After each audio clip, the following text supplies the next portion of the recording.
Bismillahirrahmanirrahim. Assalamualaikum warahmatullahi wabarakatuh.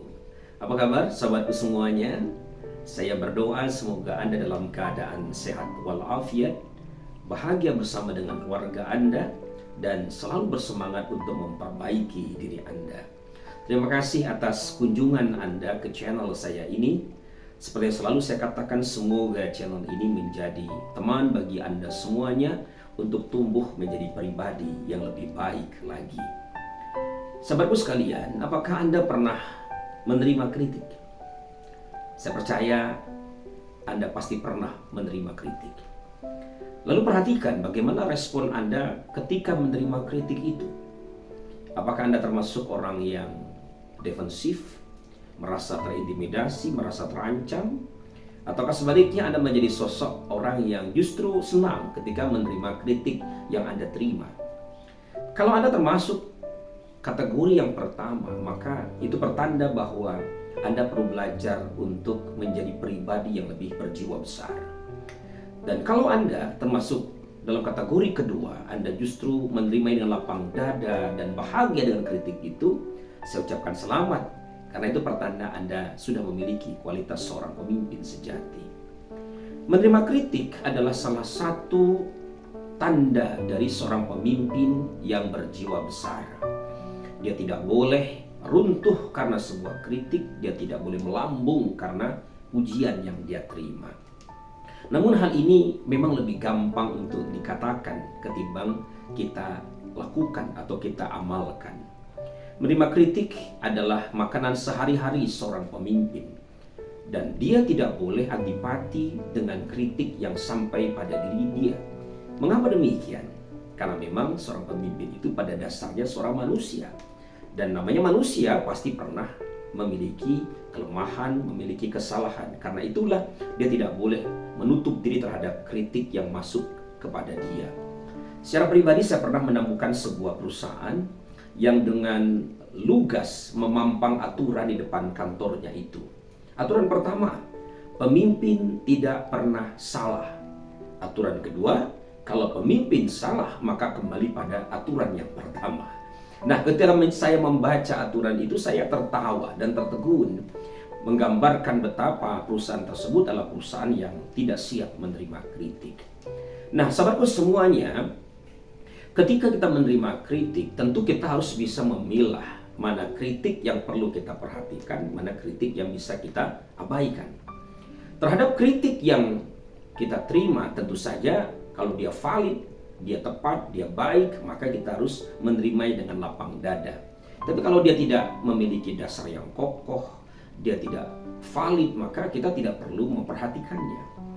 Nah, pertanyaannya, apa filter yang bisa kita pergunakan untuk mengkategorikan atau merumuskan kira-kira kritik itu layak kita perhatikan ataukah tidak?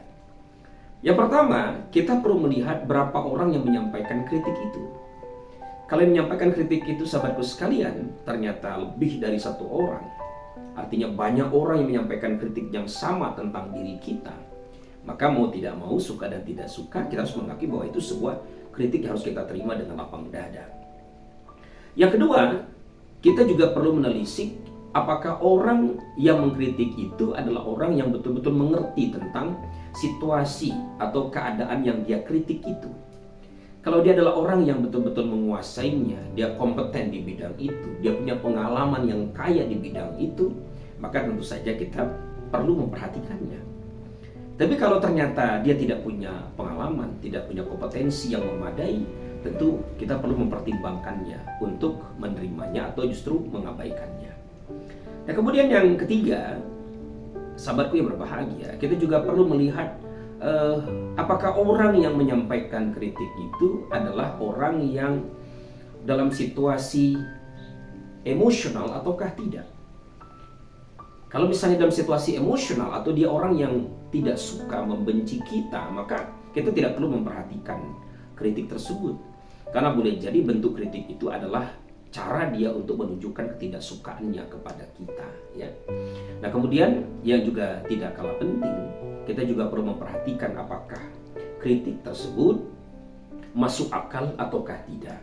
Karena seringkali sebuah kritik itu disampaikan dengan sebuah standar yang tidak rasional, ya, tidak masuk akal. Maka ketika kita mendapatkan kritik yang semacam itu, tentu kita tidak perlu memperhatikannya, kita perlu mengabaikannya saja.